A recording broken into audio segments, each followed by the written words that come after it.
لا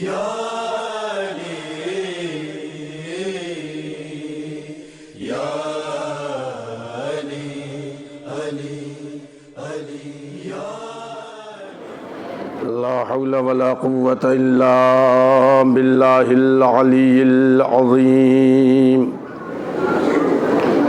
أعوذ بالله من الشيطان اللعين الرجيم. بسم الله الرحمن الرحيم. الحمد لله رب العالمين.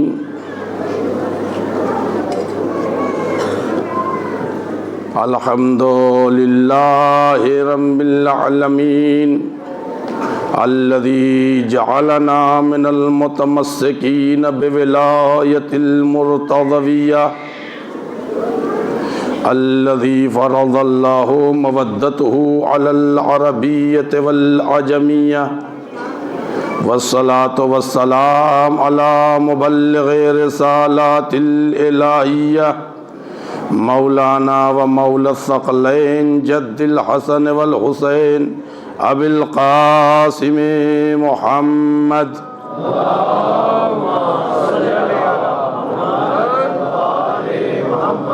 وآلہ الطیبین الطاہرین المعصومین المظلومین ولعنۃ اللہ علی اعدائہم اجمعین.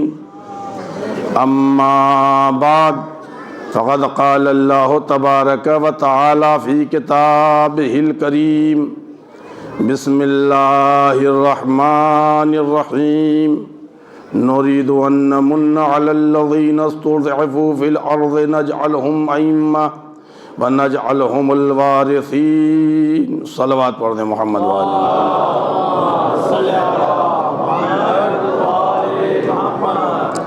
شب عاشور آپ لوگ صلوات بہت آہستہ پڑھ رہے ہیں، کیا بات ہے؟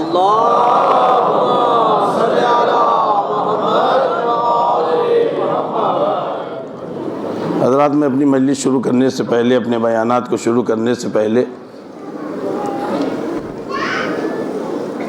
قرآن مجید کی اس آیت کی تلاوت کرنے سے پہلے، جو میں نے تلاوت کی، اس کا ترجمہ کرنے سے پہلے آپ حضرات سے ایک بات بڑی خصوصیت سے کہنا چاہتا ہوں. حضرات، کسی مومن کو غسل و کفن دینا واجب ہے، یہ واجب کفائی ہے. یعنی اگر چند لوگ اگر اسے انجام دے دے تو بقیہ کی گردن سے یہ واجب ساقط ہو جاتا ہے، نہیں واجب ہٹ جاتا ہے. واجب سب پر ہے، مگر یہ کہ چند لوگ اگر انجام دے دیں تو ان لوگوں کے انجام دینے سے بقیہ کی گردن سے یہ واجبات ہٹ جاتے ہیں. اس لیے کہ مرنے والے پر غسل و کفن واجب نہیں ہے، جو لوگ زندہ ہیں ان پر واجب ہے.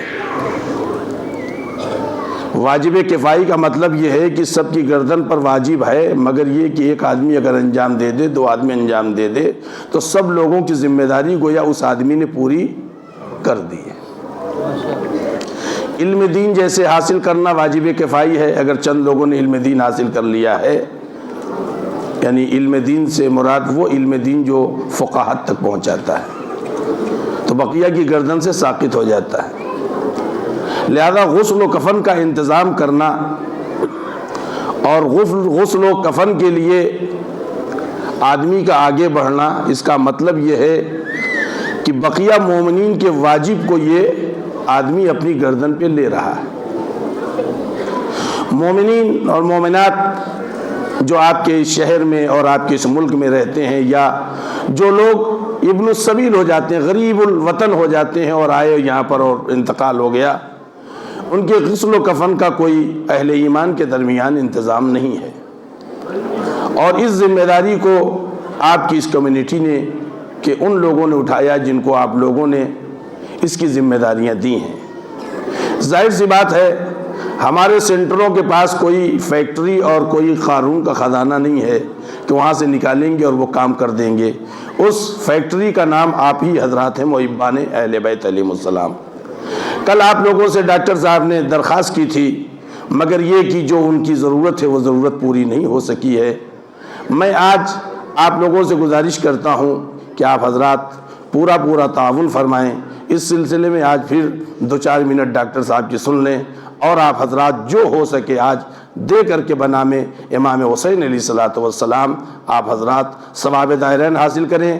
اس سلسلے میں یہ بھی میں کہتا چلوں، یہ ثواب جاریہ ہے، یہ ثواب جاریہ ہے۔ غسل خانہ بنوانا مردوں کے لیے، زندوں کے لیے، یہ ثواب جاریہ ہے۔ لہذا جو مومنین و مومنات مریں گے ان کے غسل کا انتظام ہے، یہ وہ ثواب جاریہ ہے جو کبھی بند ہونے والا نہیں ہے۔ تو اپنی جانب سے دیجئے، اپنے مرحومین کی جانب سے دیجئے، اپنے رشتہ داروں کی جانب سے دیجئے، انشاءاللہ تعالی اس کا اجر ملے گا۔ ایک صلوات پڑھیں محمد وآل محمد۔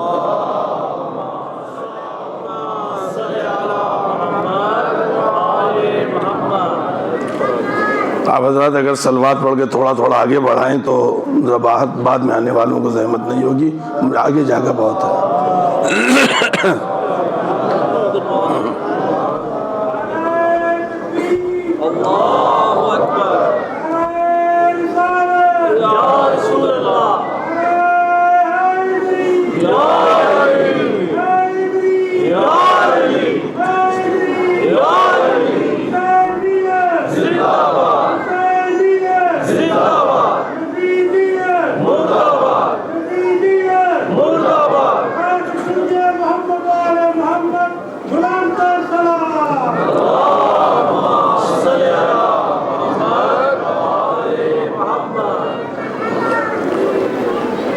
عزاداران سرکار سید الشہداء، یہ عاشور کی شب ہے،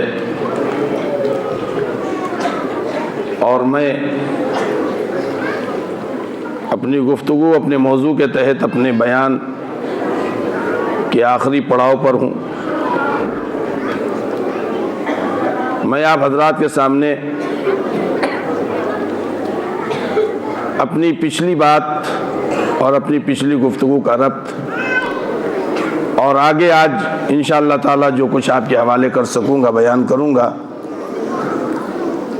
پروردگار عالم اپنی مقدس و پاکیزہ کتاب قرآن مجید میں یہ ارشاد فرما رہا ہے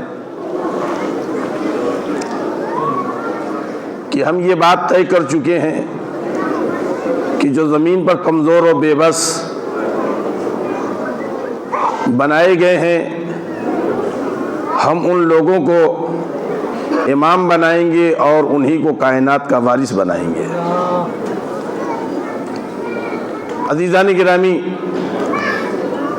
ہماری پوری گفتگو اس بات پر تھی کہ ہمارے اور آپ کے امام جان صدیقہ طاہرہ، روح علی اور اسلام کی زندگی و قرآن کی حیات، منتقم خون حسینی سرکار ولی عصر عجل اللہ تعالی فرجہ الشریف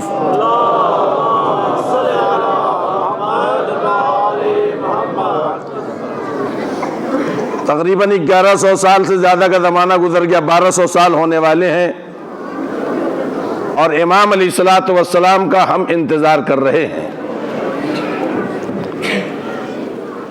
کچھ لوگ کہتے ہیں اتنی لمبی عمر تو عقل کے خلاف ہے، ہم تمہاری عقل کا ماتم کہاں کریں؟ عقل کے خلاف ہے تو تمہاری عقل کا ماتم ہم کہاں کریں؟ میرے امام کو تو ابھی 1200 سال پورے ہونے والے ہیں۔ جناب نوح پیغمبر کی حیات 23 برس تھی، 2300 سال، 2300 سال جناب نوح کی پوری زندگی ہے۔ 950 سال جناب نوح کی جو عمر مبارک ہے، یہ تو تبلیغات کی زندگی ہے۔ اور یہ بات میں اپنی طرف سے نہیں کہہ رہا ہوں، یہ تاریخ کے دامن سے اور صادق آل محمد امام جعفر صادق علیہ الصلوۃ والسلام کی حدیث سے۔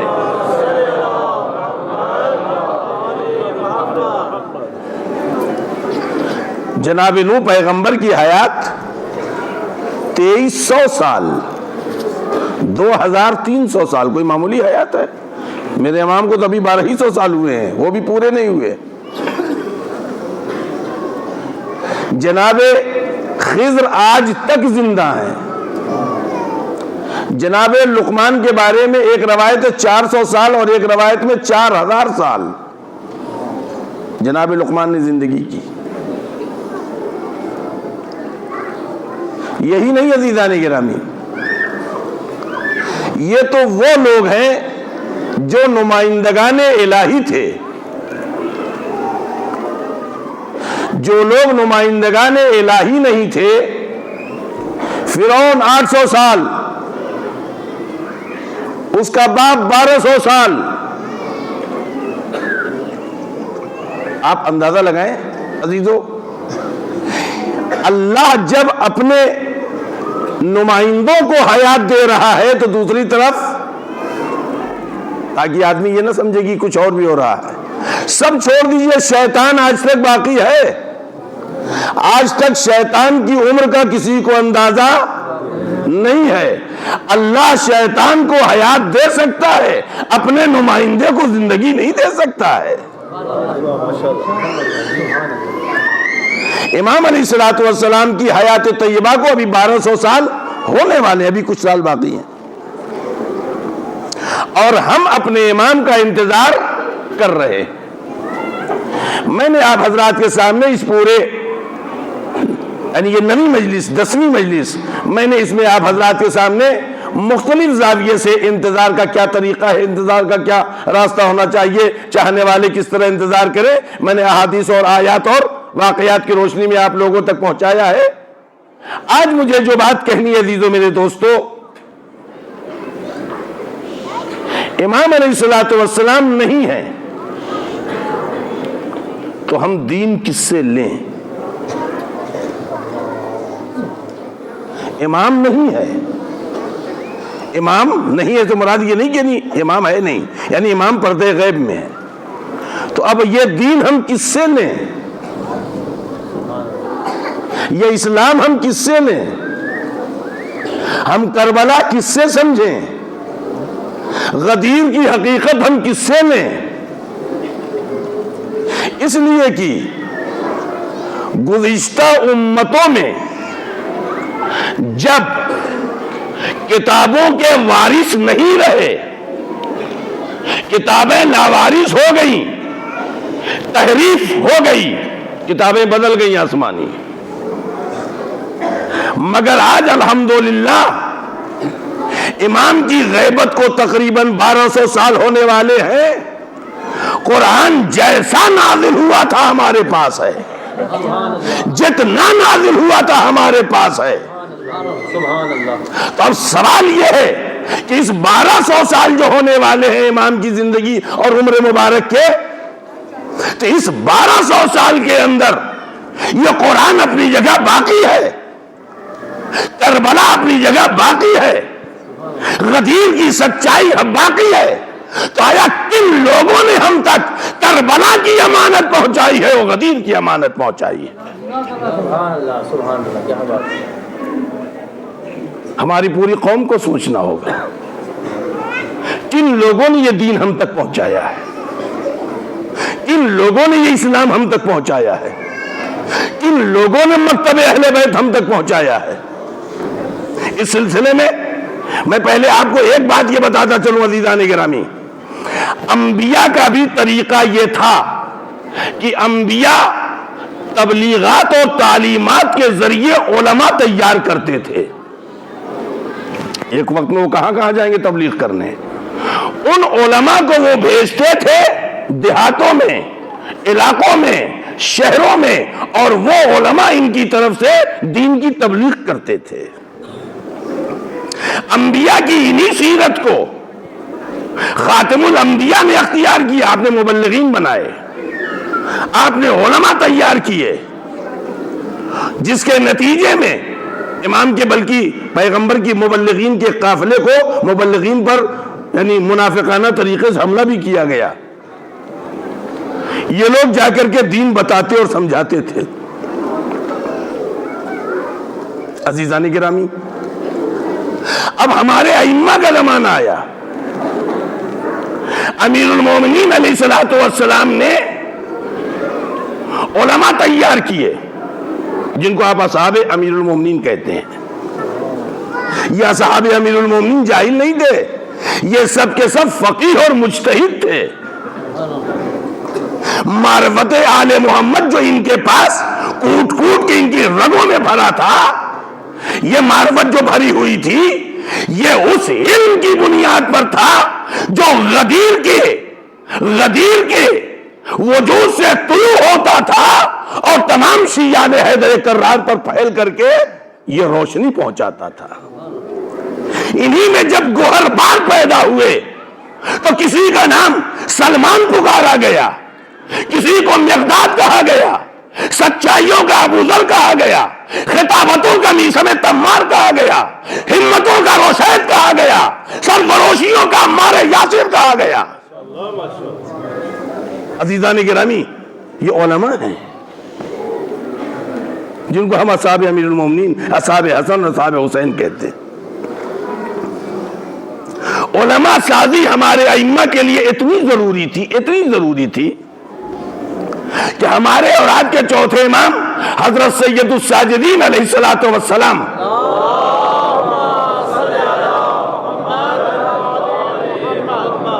امام علی مقام پر چاروں طرف سے پابندی ہے، بنی امیہ کے تمام جاسوس لگے ہیں. امام دین اہل بیت کو پھیلا نہیں سکتے. اس موقع پر امام علی مقام نے اپنے مصلح کو مدرسہ بنایا اور وہاں سے آپ نے ایسے علماء پیدا کیے کہ جن لوگوں نے بنی امیہ کے شور شرابوں میں، ان کے نقار خانوں میں غدیر کی ایسی اذان دی کہ دوسروں نسلوں تک پہنچ گئی. چوتھے امام کے بعد ہمارے اولاد کے پانچویں امام محمد باقر علیہ الصلوۃ والسلام نے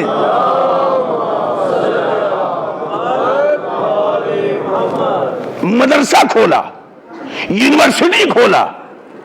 اپنے پڑھائے سب آگے پڑھتے تھے، سب لوگ آتے تھے وہاں پڑھنے. پانچویں امام کے بعد چھٹے امام نے اسی یونیورسٹی کو اور ترقی دی، اتنی ترقی دی. شریعت محمدی کی ہے مگر فقہ صادق کہی جاتی ہے. آپ اندازہ لگائیں عزیزو کتنی محنتیں کی ہیں. چھٹے امام علیہ الصلوۃ والسلام کے بعد یہ سلسلہ چلا، اور جب ہمارے اولاد کے نویں امام محمد تقی علیہ الصلوۃ والسلام کا زمانہ آیا ہے،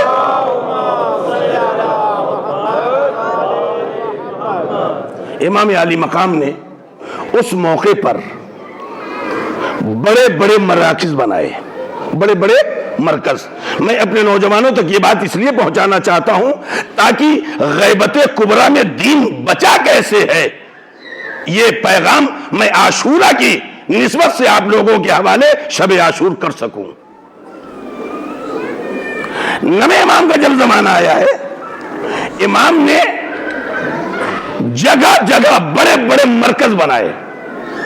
اہواز، بغداد، سیستان، بست، ہمدان، اہواز، باسط، یہ سب بڑے بڑے مراکز تھے. اس لیے کہ بنی عباس چاروں طرف سے شیعت کو روک رہے تھے امام تک جانے کے لیے، تو امام نے خود کو شیعوں تک پہنچانے کے لیے اور شیعوں کو اپنے تک پہنچانے کے لیے دوسرا راستہ اختیار کیا. ان بڑے بڑے مرکزوں پر امام نے اپنے وکیلوں کو معین کیا. یہ امام کے وکیل یہ جاہل نہیں تھے، یہ سب مجتہد تھے. چھوٹے چھوٹے گاؤں میں انہوں نے اپنے نمائندے بنا کے بھیجے. گاؤں کے نمائندے ان مرکزوں کے نمائندوں سے رابطہ کرتے تھے، اور اس مرکز کے نمائندے اور امام کے وکیل امام سے رابطہ قائم کرتے تھے. اس طرح سے ایک سلسلہ بنا ہوا تھا. ان کے سوالات امام تک پہنچتے تھے، امام کے جوابات قوم تک پہنچتے تھے. ایک سلسلہ تھا. اس کے آگے بڑھیے عزیزو، ان میں سے سب سے بڑا مرکز جو تھا بغداد اور قم تھا.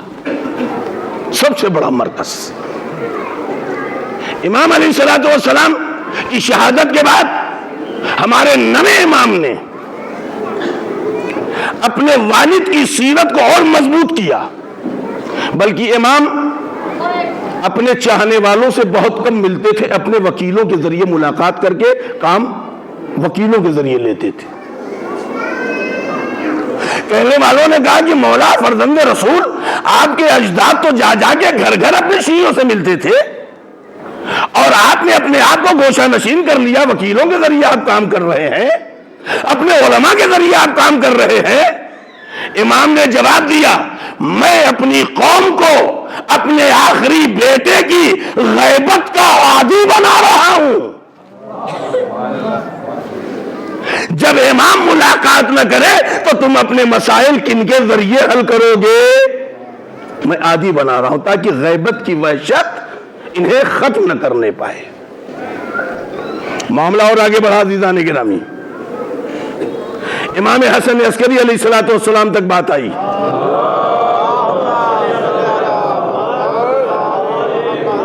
امام نے اپنے والد اور اپنے دادا کی سنت کو اور مضبوط کیا۔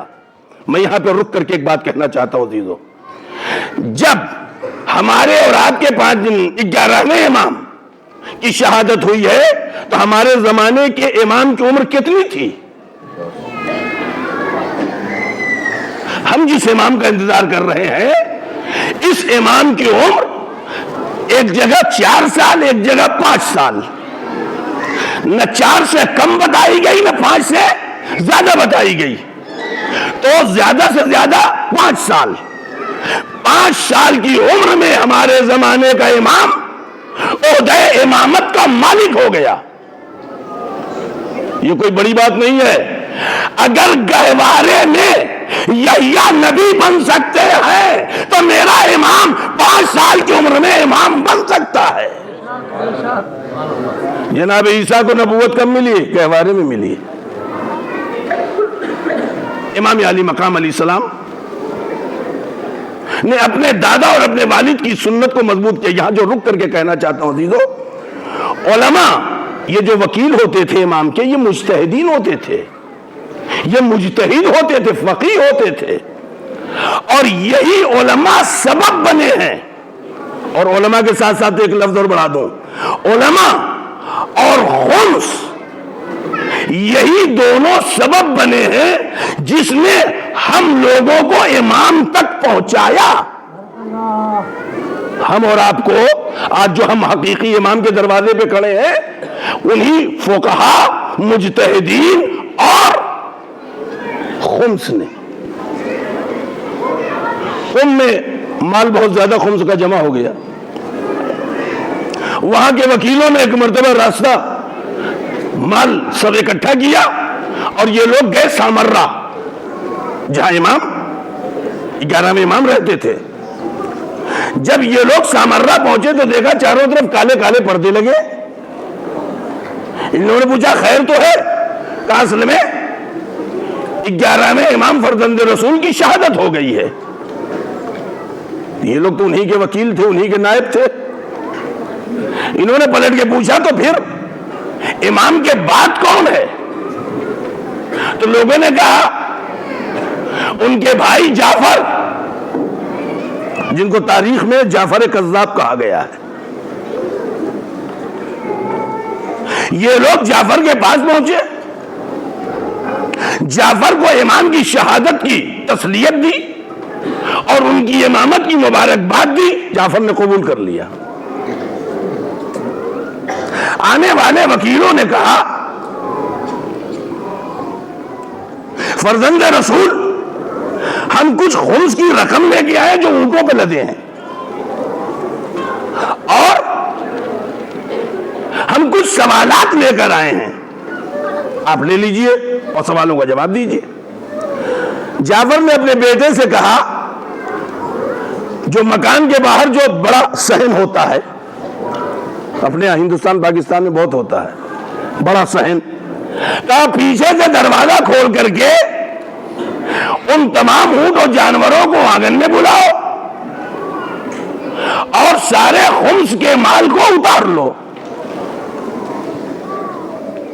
آنے والے امام کے وکیلوں نے، ان مجتہدین و فقہا نے کہا ہم ایسے خمس کی رقم نہیں دیں گے. کبھی کیسے دو گے؟ کہا آپ کو بتانا ہوگا کہ کس نے کتنا بھیجا ہے. کس نے کتنا بھیجا یہ بتانا ہوگا، اور آپ کو یہ بھی بتانا ہوگا کس نے کیا سوال کیا ہے. جعفر غصہ ہو گیا، تم لوگ ہم سے علم غیب کی امید رکھتے ہو. کہ اگر بتا نہیں سکتے تو یہ مال ہم تمہیں دیں گے بھی نہیں. یہ لوگ جعفر کے گھر سے باہر آ گئے. ابھی باہر نکلے ہی تھے کہ 11ویں امام کا غلام آتا اور آنے کے بعد کہتا ہے آئیے چلیے آپ کو آپ کے امام نے بلایا ہے.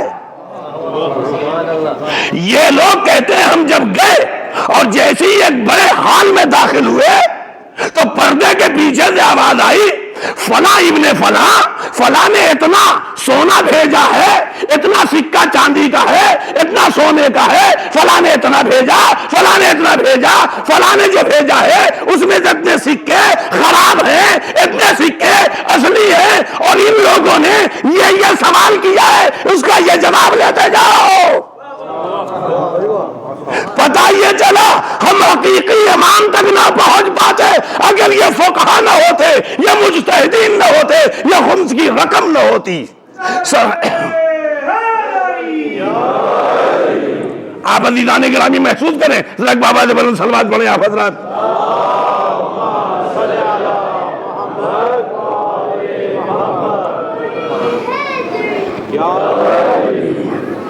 عزیزو، جعفر تو ہمیں بہکا چکے تھے،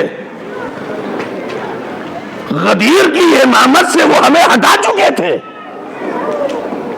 مگر حقیقی امام تک انہی وکلاء، انہی فقہا، انہی مجتہدین نے ہم کو پہنچایا.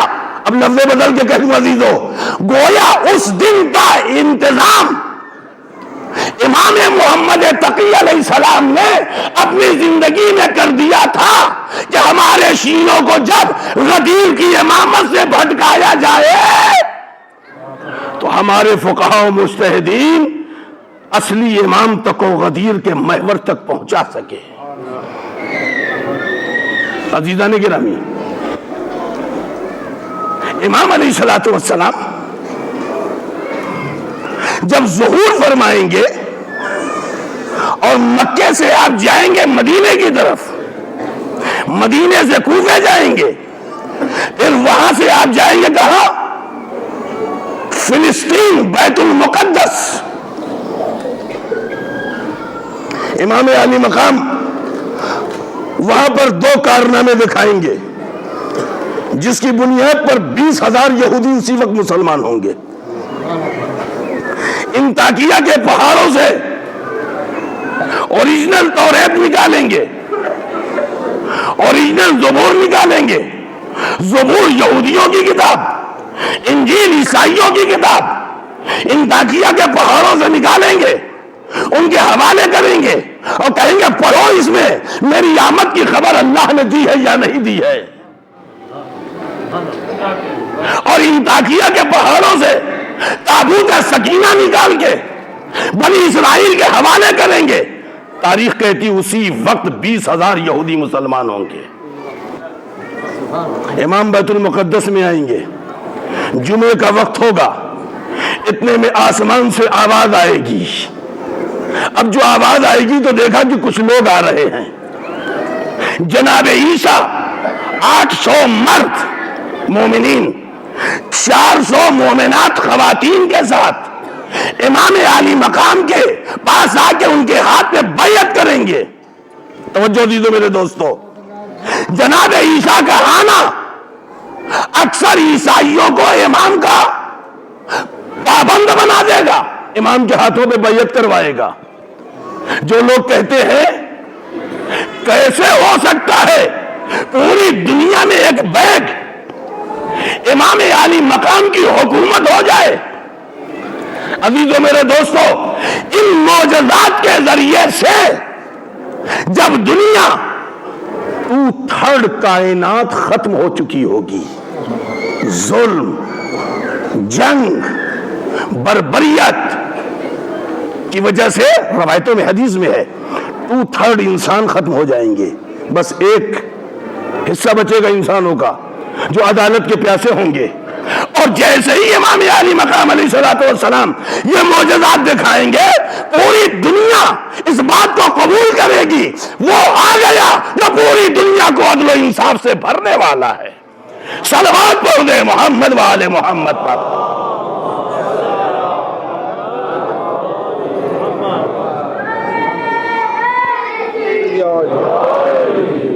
عزیزو،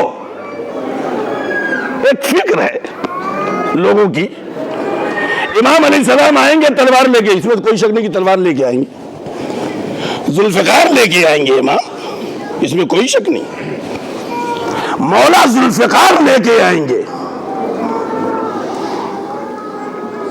اس میں کوئی شک نہیں ہے، مگر میرا امام، کچھ لوگ سمجھتے ہیں کہ امام آئیں گے، ایک مرتبہ تلوار ادھر چلایا، تلوار بائیں چلایا، مشرق کی طرف مغرب کی طرف، ایک مرتبہ سارے ظالم خط، اور امام علیہ السلام دسترخوان بچھا کہیں گے شیعان حیدر کرار آئیے آپ لوگ حلیم علیم کھائیے۔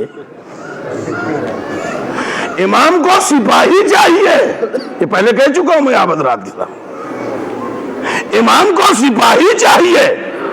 جو امام حسین علیہ السلام نے آواز دی تھی کربلا کے مقتل میں، ہن من ناصر ینصرنی، کون ہے جو میری مدد کرے گا؟ حسین اپنی مدد کے لیے نہیں پکار رہے تھے، بلکہ منتقم خون حسینی سرکار ولی عصر کی مدد کے لیے پکار رہے تھے۔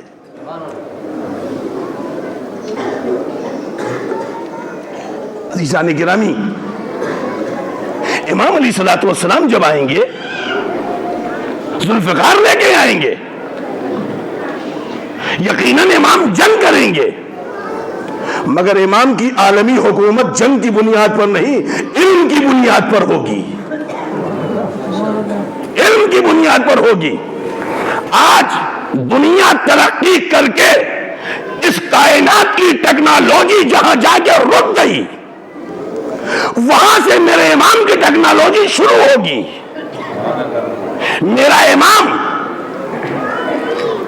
کسی دہشت گرد جماعت کا ممبر نہیں ہے، صلح حسن کا وارث ہے، صلح حدیبیہ کا وارث ہے۔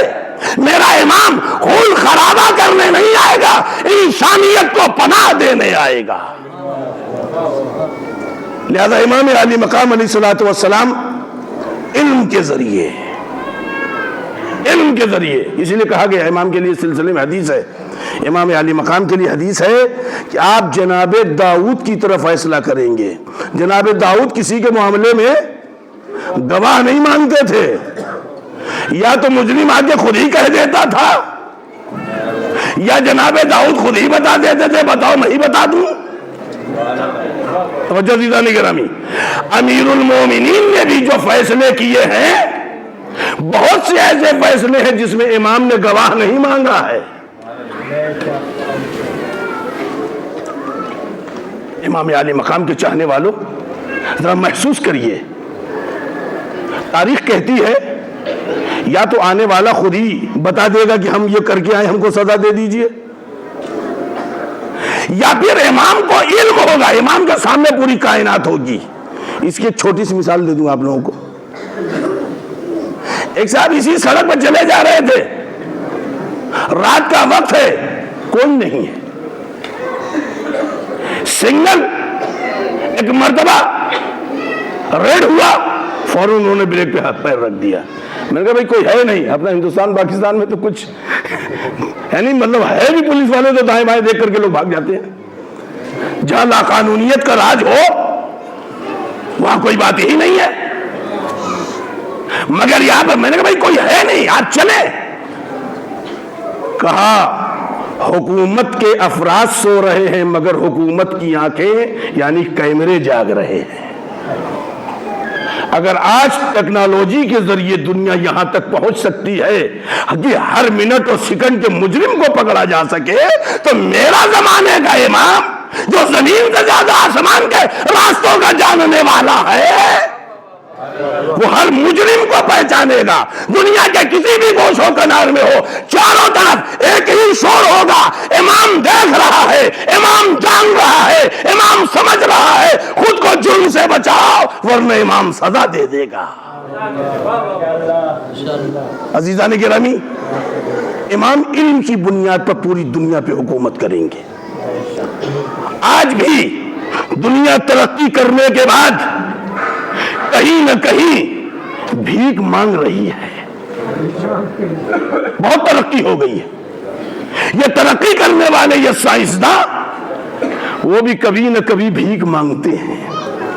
ابھی مجھے یاد ہے پچھلے سال اسی لندن کے یہ ایئرپورٹ ہیتھرو 2 گھنٹے کے لیے بند ہو گیا تھا, اس لیے کہ انٹرنیٹ ایک بیٹھ گیا. انجینئروں کو سمجھ میں نہیں آ رہا تھا ہوا کیا ہے, فرائیڈے کینسل. اس ترقی یافتہ ملک کے کیپٹل میں انٹرنیشنل ایئرپورٹ پر ہاتھ پہ ہاتھ رکھ کر کے انجینئرز بیٹھ گئے. اس کا مطلب یہ کہ ٹیکنالوجی کی دنیا میں بھی آج انسان بہت آگے جا کر کے کہیں بھیک مانگ رہا ہے. اور آگے بڑھی عزیزان گرامی, آج سے 3 یا 4 سال پہلے اخباروں میں تھا, پوری دنیا میں ہنگامہ تھا, سب سے زیادہ امریکہ پریشان تھا. فضاؤں میں ایسے وائرس پیدا ہوں گے جو برقی لہروں کے ذریعے یہ ہمارے کمپیوٹر میں جا کر کے ہماری فائلوں کو ختم کر دیں گے, اس کے دماغ کو جلا ڈالیں گے, ہمارے تمام ثبوت مٹ جائیں گے. سب سے زیادہ تکلیف اور پریشانی امریکہ کو تھی, اور سب یہی کہہ رہے تھے اس کی کاٹ ہمارے پاس نہیں ہے, اس کا علاج ہمارے پاس نہیں ہے. جب دنیا ٹیکنالوجی کی دنیا میں وہاں تک پہنچ کے بھیک مانگ رہی ہے, تو اگر علی کا لال انہیں بھیک دینے لگے گا, لا محالہ یہ علم کی دنیا کے لوگ امام کے ہاتھوں پہ بیعت کر کے آواز دیں گے اب اصلی وارث آ گیا ہے جو باب مدینۃ العلم کا بیٹا ہے. ایک صلوات پڑھیں محمد وآل محمد پر.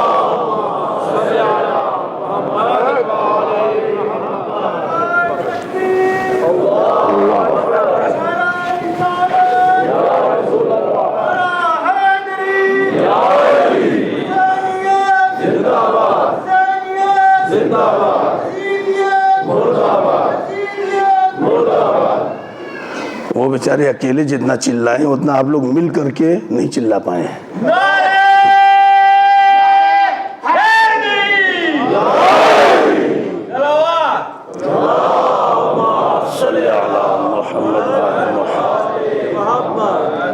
عزیزان گرامی, علم کی بنیاد پر پوری دنیا کو اپنے قبضے میں کیا جا سکتا ہے, پوری دنیا کو علم کی بنیاد پر. میں اس کی دلیل کسی تاریخ سے نہیں دوں گا, اس کی دلیل قرآن سے آپ کے حوالے کرنے جا رہا ہوں. علم کی بدولت پوری دنیا پہ حکومت کی جا سکتی ہے, جس میں نہ قتل عام ہے نہ تو اس میں خون بہ رہا ہے, علم کی بنیاد پر. یہاں پر صاحبان نظر, اہل نظر بیٹھے ہیں, اور میری دنیا نہیں ہے سائنس, میرا سبجیکٹ نہیں ہے. آج کے ٹیکنالوجی کے جو انجینئرز ہیں یہاں پر بہت سے لوگ بیٹھے ہوں گے, یہ ہماری دنیا نہیں ہے. مگر عزیزان گرامی, ہم نے جب ماہرین سے پوچھا تو وہ بھی یہی کہتے ہیں, ایک نہ ایک مقام پہ جا کے ہم بھی بھیک مانگنے لگتے ہیں, کہیں نہ کہیں جا کے ہم بھی رک جاتے ہیں, دروازہ ہمارے لیے بھی بند ہو جاتا ہے.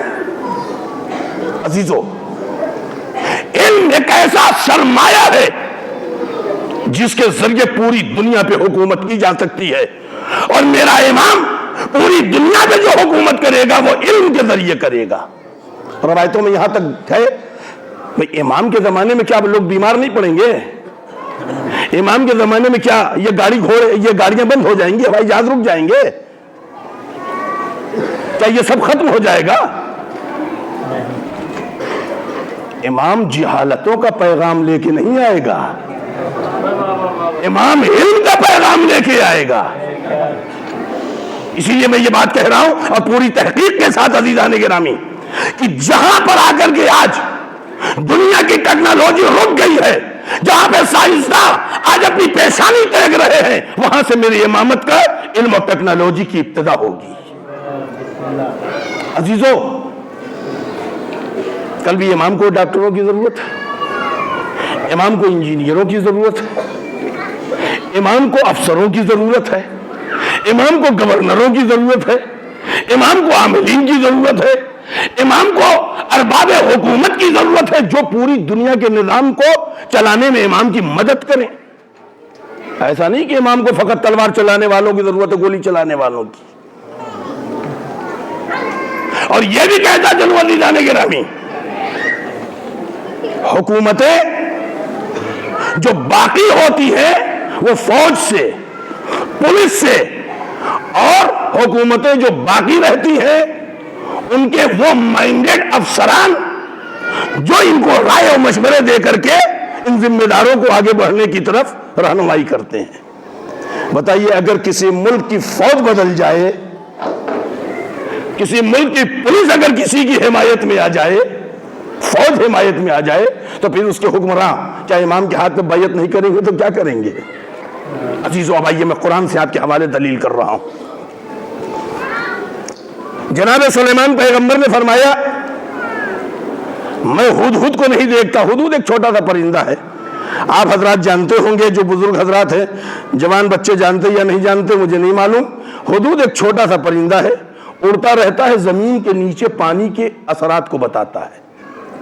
اس کی نگاہیں ایکس رے کرتی ہیں زمین کی، ایکس رے کر کے اس کی نگاہیں بتاتی ہیں زمین کے نیچے پانی ہے یا نہیں۔ یہ ہدہد کا کمال ہے۔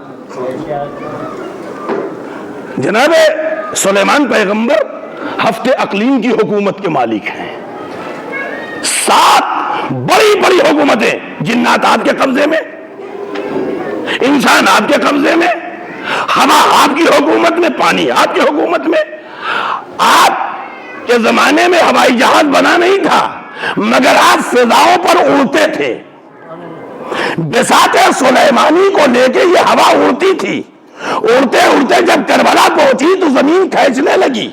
تو جناب سلیمان کہتے ہیں آخر کیا وجہ ہے؟ تو ہوا کہتی ہے یہی وہ سرزمین ہے جہاں رسول کا نواسا پیاسا ذبح کیا جائے گا۔ تو جناب سلیمان پیغمبر نے یزید پر جب لعنت کی ہے تو پھر اس ہوا کو حکم ہوا کہ آگے بڑھو۔ جناب سلیمان پیغمبر بڑی حکومت کے مالک ہیں۔ کہتے ہیں میں ہدہد کو نہیں دیکھ رہا، ہدہد کہاں گیا؟ اگر وہ، میں قرآن مجید کی آیتیں، بس وقت کی وجہ سے آیتیں نہیں پڑھ رہا ہوں، اس کا میں آپ کو خلاصہ بتا رہا ہوں، ترجمہ نہیں۔ آپ حضرات جن کو ضرورت ہوگی قرآن مجید میں جا کر کے پورا واقعہ جناب سلیمان کا پڑھیں۔ جناب سلیمان نے کہا اگر وہ کوئی دلیل کے ساتھ نہیں آیا تو میں اس کو ذبح کر دوں گا۔ اتنے میں ایک کونے سے، ایک گوشے سے بولا سلیمان میں تو وہ خبر لے کے آیا ہوں جو تمہیں بھی نہیں معلوم ہے۔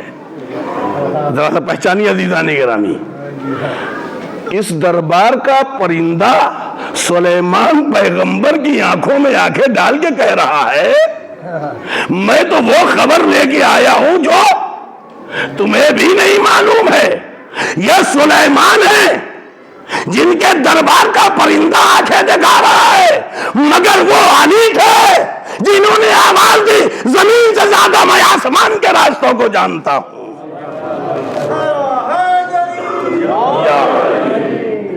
جناب سلیمان پیغمبر نے کہا کیا خبر لے کے آیا؟ کہا ایک علاقہ ہے ملک سبا، وہاں پہ ایک شہزادی رہتی ہے جو ان لوگوں کی حکمراں ہے، ان لوگوں کی رانی ہے، ان لوگوں کی کوئن ہے، اور وہاں پہ لوگ سورج کی پوجا کرتے ہیں۔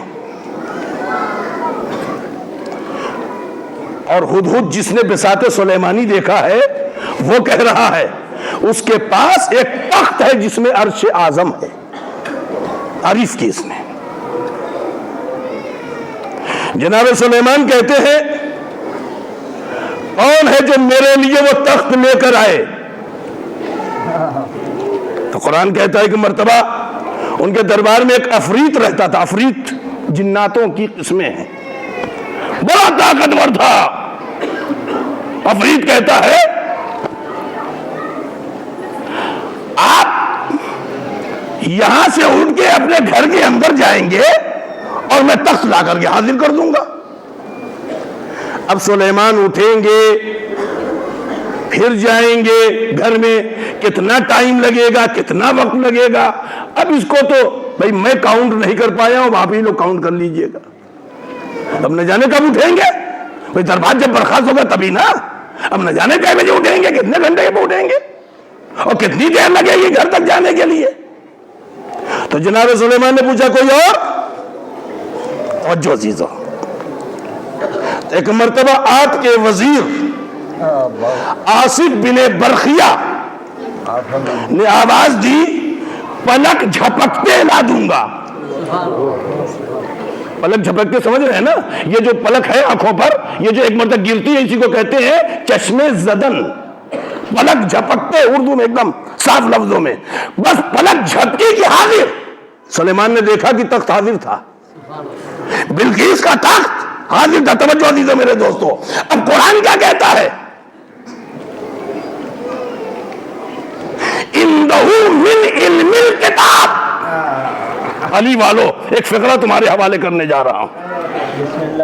وہ پلک جھپکتے لے کر آیا جس کے پاس کتاب کا تھوڑا سا علم تھا، کتاب کا تھوڑا سا علم رکھنے والا مصر میں بیٹھ کے ملک سبا کے تخت میں حکومت کر سکتا ہے، تو کیا وہ امام زمانہ جو پوری کتاب کا علم رکھتا ہو؟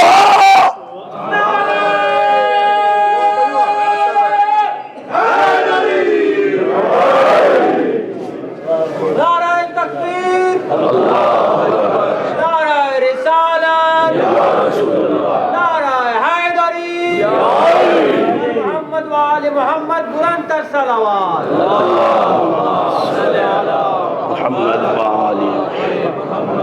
عزیزان گرامی، میرا امام اس زمانے میں زمین اپنے خزانے اگلے گی، آسمان اپنی امانتیں واپس کرے گا، اور اس زمانے میں یہاں تک کہا گیا ہے کہ ایک انسان کے دماغ جو آج 2% کام کر رہے ہیں علم کی قسموں میں، ان 22 یا 27 قسموں میں سے اس وقت پورے اعتبار سے انسان کا دماغ کام کرے گا۔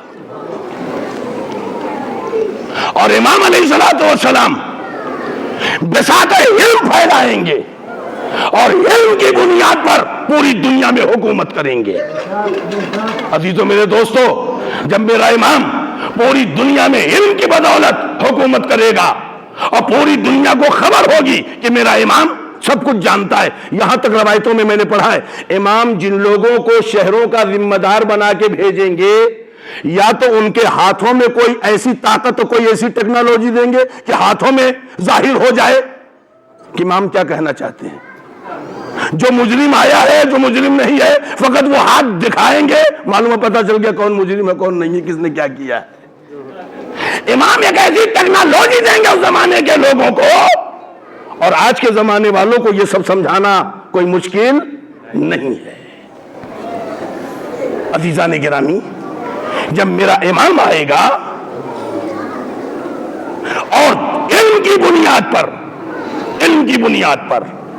پوری دنیا میں حکومت کرے گا، تو پھر میں پلٹ کے یہ کہہ دوں، علم اہل بیت کے چاہنے والوں کی میراث ہے۔ علم اہل بیت کے چاہنے والوں کی میراث ہے۔ آج غیبت کبریٰ میں اتنا بڑا دین اپنی پوری امانت داری کے ساتھ اگر ہم اور آپ تک پہنچا ہے تو یہ ہمارے علماء اور فقہا کے احسانات ہیں۔ آپ پڑھیں شہید اول کی مظلومیت، پڑھیں شہید ثانی کی تو قبر کا بھی پتہ نہیں ہے، دشمنان اہل بیت نے جلا کر کے ان کی رات فضا میں بکھیر دی، شہید ثانی کی قبر نہیں ہے۔ کیا جرم تھا؟ اس لیے کہ علوم اہل بیت کی ترویج کر رہے ہیں۔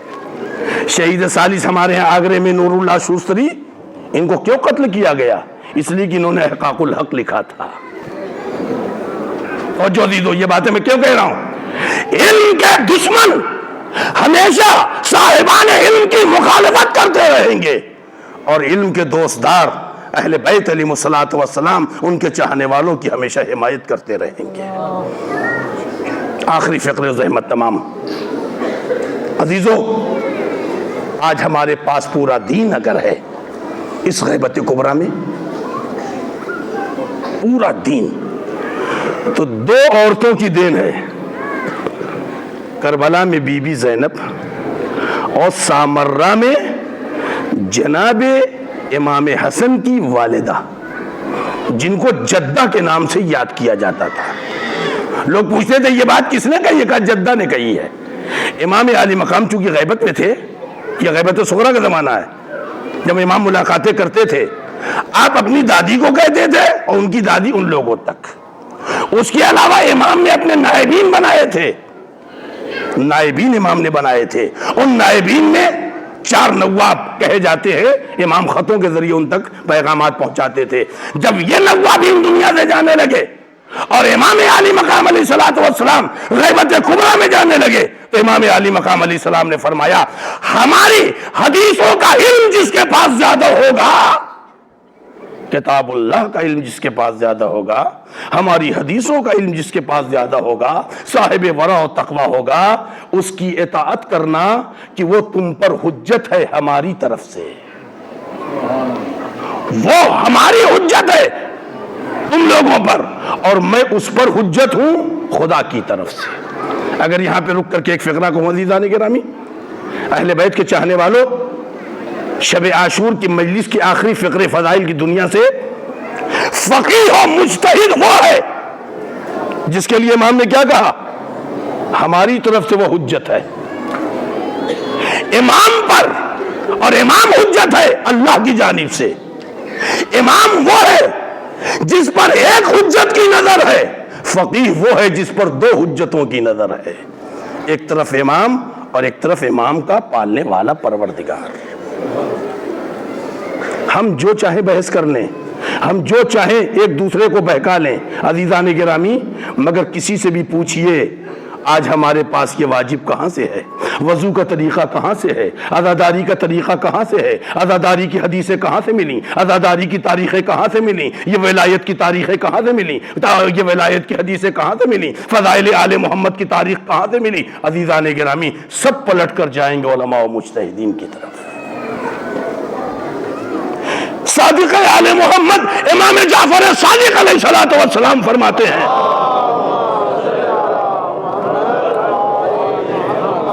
یہ چھٹے امام کی حدیث عزیزان گرامی، ہمارے علماء ہمارے شیعوں کے عقائد کے سرحدی پاسدار ہیں۔ سرحد پہ کون ہوتا ہے؟ فوج ہوتی ہے۔ اندر کون ہوتا ہے؟ کانسٹیبل اور پولیس ہوتی ہے۔ امام نے کیا فرمایا؟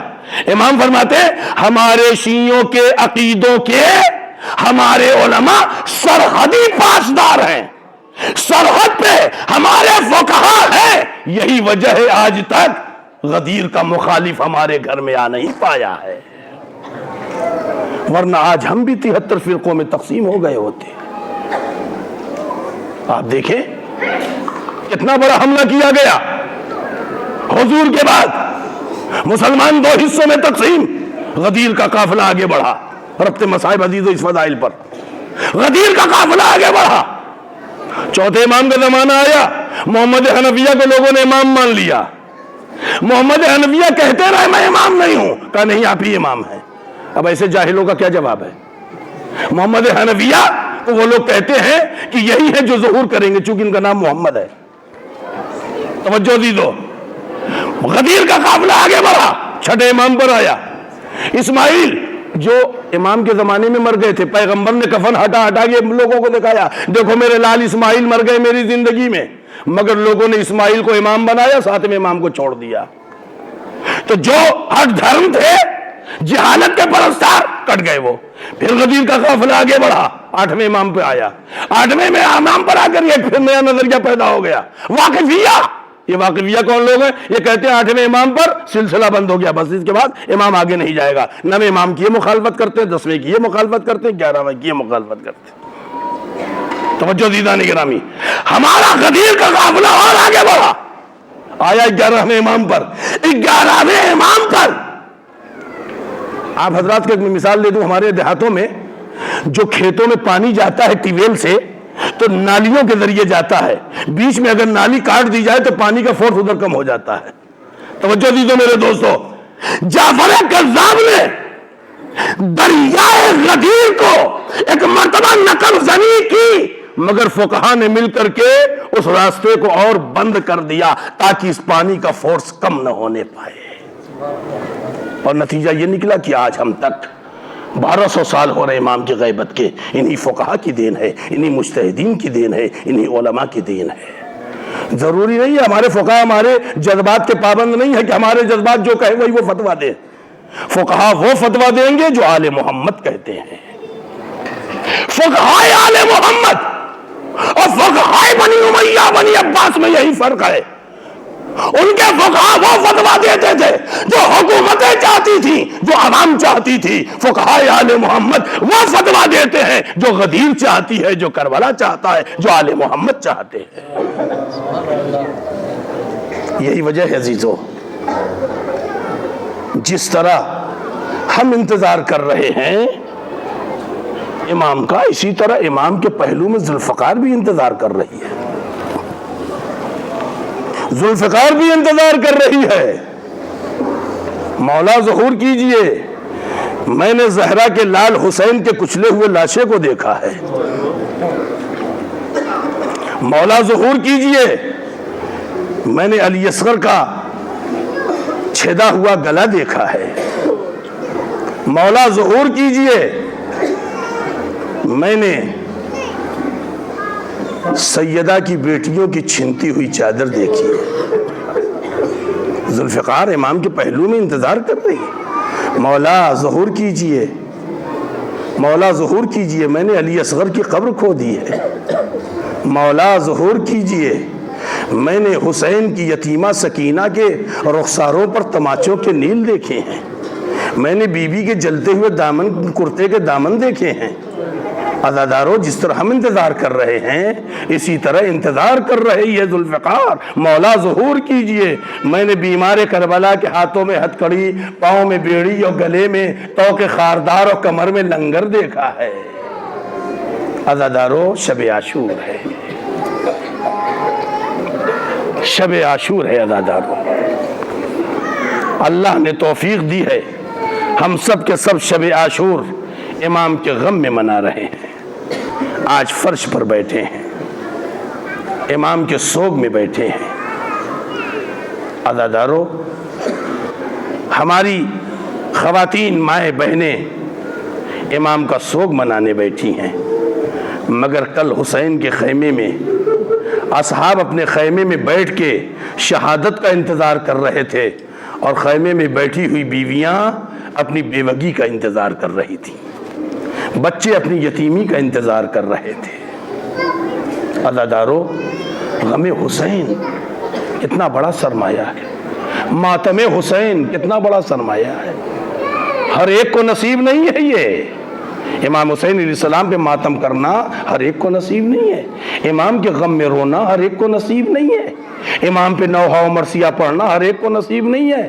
اللہ نے آج ہم لوگوں کو توفیق دی ہے، اسی لیے چھٹے امام علیہ السلام نے فرمایا ہے، میرے جد پہ رو کہ تم رو گے، تمہارے آنسوؤں کا میں ضامن ہوں۔ ترجمانی امام کی حدیث کی، امام علیہ السلام فرماتے اس کا تمہیں ہم اجر دیں گے۔ کیوں؟ اس لیے کہ بہن تھی مگر رونے نہیں دیا گیا، بیٹی تھی مگر رونے نہیں دیا گیا،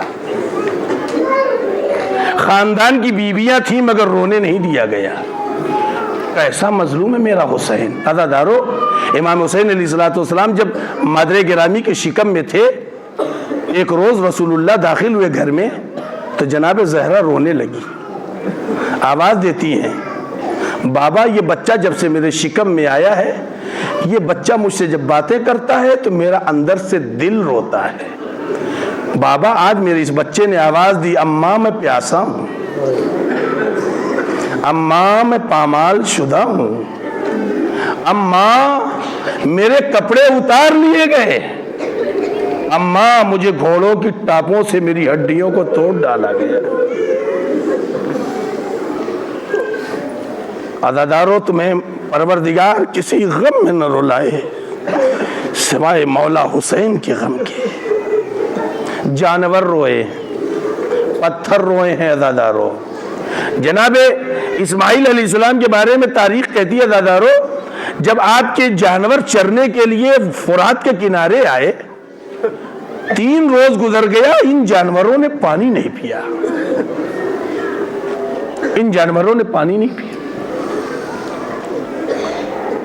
جو آپ کا غلام تھا جو اسے چلاتا تھا وہ آیا دوڑا ہوا جناب اسماعیل کے پاس، کہا نبی خدا آپ کے جانور جب سے فرات کے کنارے آئے ہیں یہ پانی نہیں پی رہے۔ جناب اسماعیل نے ایک مرتبہ مناجات کی، پروردگارہ کیا وجہ میرے جانور پانی نہیں پی رہے، میرے جانور تو پیاسے مر جائیں گے، 3 روز ہو گیا میرے پروردگار، وہ گھاس کھاتے ہیں مگر پانی نہیں پی رہے۔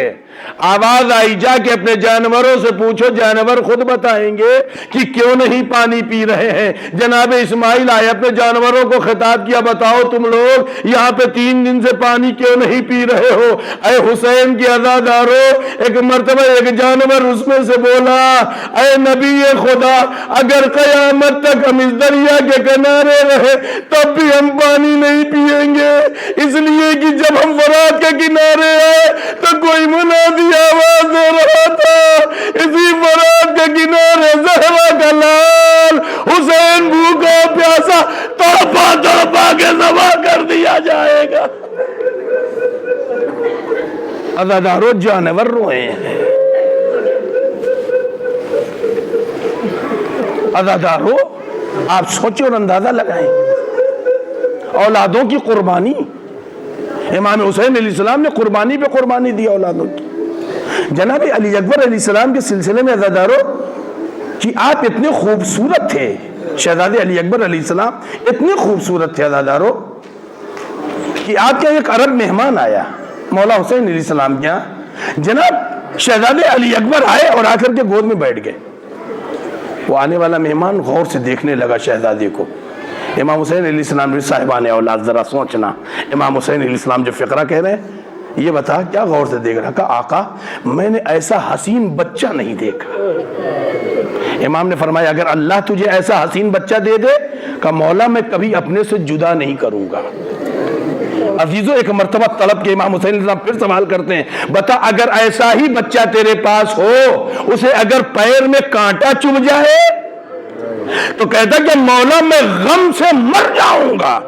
امام حسین علیہ السلام فرماتے بتا اس باپ کا حال کیا ہوگا جو ایسے ہی بچے کے سینے سے برچی کا پھل نکالے گا۔ عزادارو جناب علی اکبر کا غم آل محمد علیہ السلام کے لیے کتنا بڑا ہے، جناب زہرا کے لیے کتنا بڑا غم ہے۔ عزادارو آپ حضرات زیارت کرنے گئے، اللہ تمہاری زیارتوں کو قبول کرے۔ عزادارو صاحب ریاض لکھتے ہیں ایک قافلہ ایران سے گیا زیارت کرنے، اس قافلے کے قافلہ سالار آغا عباس ہیں جو نوحہ بھی پڑھتے تھے، اپنی انجمن میں یہ نوحہ پڑھتے تھے۔ یہ لوگ کربلا پہنچے اور جا کر کے انہوں نے ہوٹلوں میں اپنے کمرے لیے، فرات کے کنارے ہے، غسل کیا، غسل کرنے کے بعد یہ لوگ داخل ہوئے حرم امام حسین علیہ السلام میں۔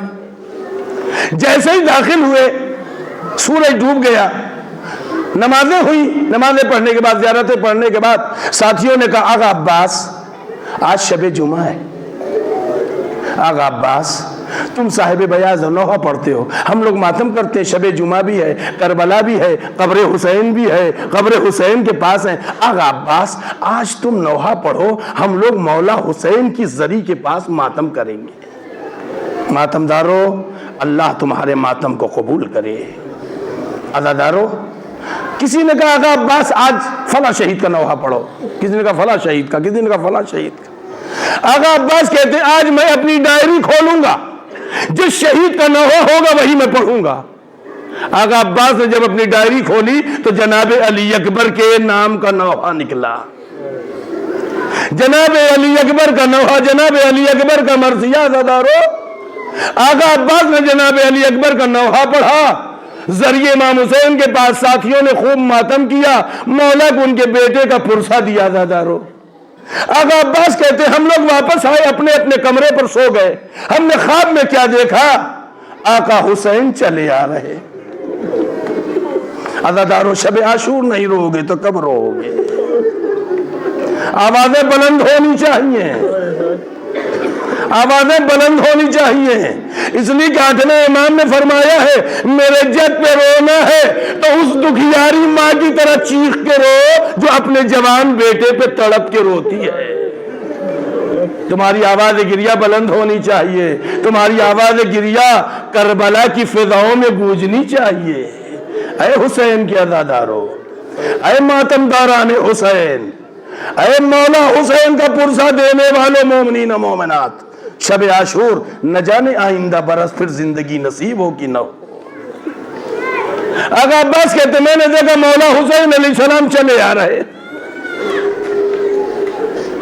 بال بکھرائے ہوئے، کربلا کی خاک پڑی ہے، ماتم کرتے ہوئے مولا چلے آ رہے۔ آقا عباس کہتے میں نے ہاتھوں کو جوڑ دیا، آقا ہم آپ کی زیارت کے لیے آئے ہیں، آپ نے کیوں زحمت فرمائی آقا؟ امام حسین ہچکیاں لینے لگے۔ آقا عباس میں تم سے ایک بات کہنے آیا ہوں۔ آقا عباس کہتے آقا حکم فرمائیے، غلام حاضر ہے۔ آقا آپ کی خاک پہ میں فیدا ہو جاؤں، آپ حکم فرمائے گا۔ آقا عباس میں ایک فقرہ کہنے آیا ہوں، جب کبھی شب جمعہ میری قبر پر آنا تو میری علی اکبر کا مرثیہ نہ پڑھنا۔ جزاکم اللہ جزاکم اللہ۔ عزادارو ایک مرتبہ تڑپ کے کہتے ہیں مولا حسین ایک چھوٹی سی بات ہے، جب میری قبر پہ آنا آقا عباس میرے علی اکبر کا نوحہ شب جمعہ نہ پڑھنا۔ ہاتھوں کو جوڑ دیا، مولا کوئی غلطی ہو گئی، نوحہ غلط تھا، مصرع غلط تھا۔ امام فرماتے ہیں آقا عباس تمہارا ایک ایک نوحے کا مصرع مقبول ہے، تمہاری زیارت مقبول ہے۔ آقا عباس تمہارا آنا میں قبول کر رہا ہوں، مگر شب جمعہ ہر روز پڑھنا، مگر شب جمعہ جب بھی میری قبر پہ نوحہ پڑھنا، علی اکبر کا نوحہ نہ پڑھنا۔ ہاتھوں کو جوڑ کے آقا عباس کہتے مولا حسین اتنا تو بتا دے وجہ کیا ہے؟ مولا کہتے ہر شب جمعہ میری ماں فاطمہ زہرا آتی ہے، اماں نے جب سے علی اکبر کا نوحہ سنا ہے اماں تڑپ رہی ہے، زہرا کا تڑپنا دیکھا نہیں۔ جزاکم اللہ جزاکم اللہ جزاکم اللہ۔ عزادارو تمہاری آواز گریہ بلند ہو گئی، انشاءاللہ تمہاری آواز کربلا کی فضاؤں میں ملائکہ پہنچائیں گے۔ مولا حسین علی اکبر کا پرسہ دینے ہم بیٹھے ہیں۔ مولا مولا اے میرے زمانے کے امام، ہر صاحب غم پرسہ لینے آتا ہے، مولا آپ کے جد کا پرسہ دینے بیٹھے، آئیے آقا اپنے چاہنے والوں سے اپنے جد کا پرسہ لیجیے آقا۔ عزادارو آپ اندازہ لگائیں مقتل کربلا کا عجیب و غریب فقرہ، جب جناب علی اکبر علیہ السلام کو تیار کیا گیا ہے، عزادارو تمہارے گھر آباد رہے اہل بیت کے چاہنے والوں سے، حسین کے خیمے سے وہ نکل رہا ہے جو شبیہ پیمبر ہے۔ حمید ابن مسلم کہتا ہے جب جناب علی اکبر تیار ہو کے خیمے سے نکل رہے تھے، خیمے کا پردہ کبھی اٹھتا ہے کبھی گرتا ہے، کبھی ام لیلہ پکڑ لیتی، کبھی ام فروا پکڑ لیتی، کبھی رباب پکڑ لیتی، کبھی سکینہ لپٹ جاتی ہے، کبھی زینب لپٹ جاتی ہے۔ حمید ابن مسلم کہتا ہے ایک مرتبہ نہیں 70 مرتبہ خیمے کا پردہ اٹھاؤ گرا، ایسا لگ رہا تھا حسین کے خیمے سے کسی جوان کی لاش نکل رہی ہے۔ مولا حسین نے سوار کیا، عزادارو مولا حسین نے جب سوار کیا، یہاں پر آپ حضرات احساس کریں صاحبان اولاد، جناب علی اکبر جس گھوڑے پر بیٹھے تھے اس گھوڑے کا نام تھا عقاب۔ یہ پہلی اس کی سپیڈ ہوتی تھی بجلی کی طرح، برق، پہلی سپیڈ اس کی۔ سوچیے عزادارو، جناب علی اکبر نے اپنے گھوڑے کو ایڑ لگائی، گھوڑا بجلی کی سپیڈ سے دوڑا۔ سوچو عزادارو، فرط محبت میں حسین کتنی تیز دوڑے ہوں گے.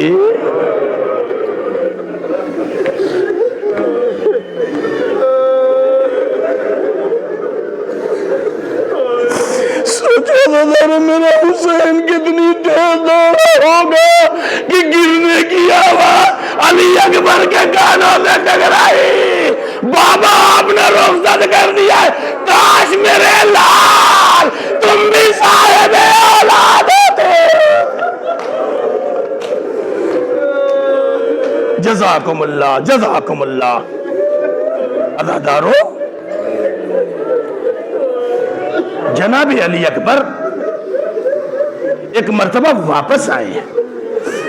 ساقیہ کوثر کے پوتے نے آواز دی، بابا بہت پیاسا ہوں، 2 قطرے اگر پانی مل جائیں. میرے آقا عزادارو، پانی کے مسئلے پر آپ دیکھیں امام حسین علیہ السلام نے اپنے شیعوں کو جو وصیت کی ہے، شیعوں کو وصیت کی عزادارو، یہاں تک بی بی سکینہ سے روایت ہے میرے بابا کے کٹے ہوئے ان ہنجروں سے آواز آ رہی تھی، میرے شیعوں کو سلام کہنا، میرے شیعوں کو سلام کہنا جب ٹھنڈا پانی پیے تو میری پیاس کو یاد کر لیں. لیتکم فی یوم عاشورا، میرے شیعہ تم عاشورہ کے دن نہیں تھے، کاش ہوتے تو دیکھتے جب حسین پانی مانگ رہا تھا. ظالموں نے کیسے انکار کیا. عزادارو، اللہ تمہیں کسی غم میں نہ رلائے. شب عاشور ہے عزادارو. میں چاہتا ہوں عزادارو ہم سب کی آواز گریہ ایسی بلند رہے کہ بی بی زہرا ہمیں دعائیں دے دے. عزادارو، امام حسین علیہ السلام نے تسکین کے لیے کہا میرے لال آپ ذرا پیاس کا اندازہ لگائیں. صحرا 3 دن کی پیاس، لاشوں پہ لاشیں اٹھا کے لا رہے ہیں حسین. عزادارو، امام نے کہا میرے لال اپنی زبان میرے دہن میں دے دو، شاید تمہیں کوئی تسکین ہو جائے. جیسی جناب علی اکبر نے اپنی زبان امام کے منہ میں ڈالی، فوراً نکال لیا. بابا آپ کی زبان میں تو کانٹے پڑے ہوئے ہیں. اتنی خشک ہو گئی تھی امام حسین کی زبان. عزادار امام نے کہا جاؤ میرے لال، تمہیں تمہارے دادا حوض کوثر سے سیراب کریں گے. جناب علی اکبر میدان میں آئے. عزادارو، جنگ کرتے کرتے ایک مرتبہ شہزادے نے آواز دی، بابا میرا آخری سلام لے. بس عزادارو میں نے ختم کر دیا مسئلہ. آپ حضرات بہت روئے. عزادارو، آپ حضرات کی آواز گریہ بہت بلند ہو چکی، آپ کی آنکھیں نم ہو گئیں. عزادارو، آخری فقرے آپ سنیں اور اندازہ لگائیں. جیسی جناب علی اکبر نے کہا بابا میرا آخری سلام، امام حسین علیہ السلام تڑپ کے رونے لگے. ایک بیگ آپ کی آنکھ کی روشنی ختم ہو گئی. ایک بیگ، کچھ دکھائی نہیں دیتا. بڑی حسرت ہے میرا امام.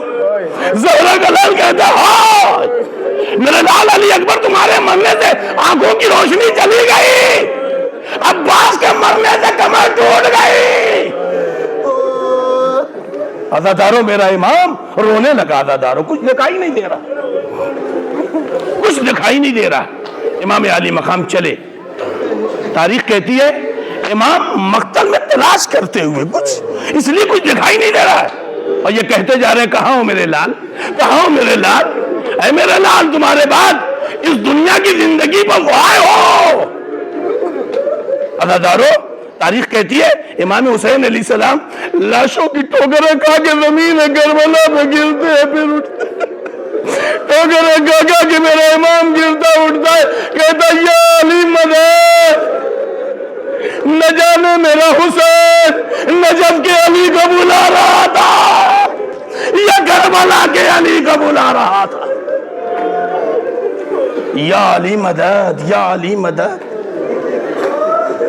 جزاکم اللہ جزاکم اللہ.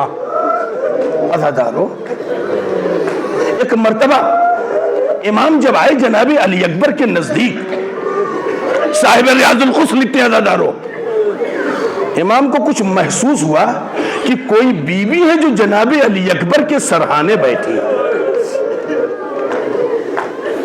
قریب گئے, لگا کہ ہاں یقیناً کوئی بیوی ہے. امام حسین علیہ السلام رونے لگے. کہا بی بی آپ کون ہیں جو یہاں آئی ہیں؟ بی بی آپ کا شکریہ. بی بی اس عالم غربت میں آپ نے حسین کا ساتھ دیا. بی بی جیسی کا شکریہ. بی بی نے سر اٹھایا. بھیا حسین زینب کا شکریہ. بھیا حسین کا زینب کا شکریہ. حسین ایک مرتبہ تڑپ گئے. زینب ابھی حسین زندہ ہے, خیمے سے باہر نکل آئی ہو میری بہن. عزادارو اب جناب زینب کی فکریں سنیں گے. بھیا جب حر کا جوان بیٹا مارا گیا تھا, حر اپنے جوان بیٹے کی لاش پہ جانا چاہتا تھا, آپ نے حر کا بازو پکڑ کے بٹھا لیا تھا. حر تو یہاں بیٹھ, ہم جائیں گے. جوان کی زخمی لاش کو بوڑھا باپ دیکھ کے کہیں مر نہ جائے. اے میرے بھیا, جب علی اکبر نے آواز دی, میں نے دیکھا تم ٹھوکریں کھا کھا کے گر رہے ہو, میں اس لیے آئی کہیں فاطمہ کا لال مر نہ جائے.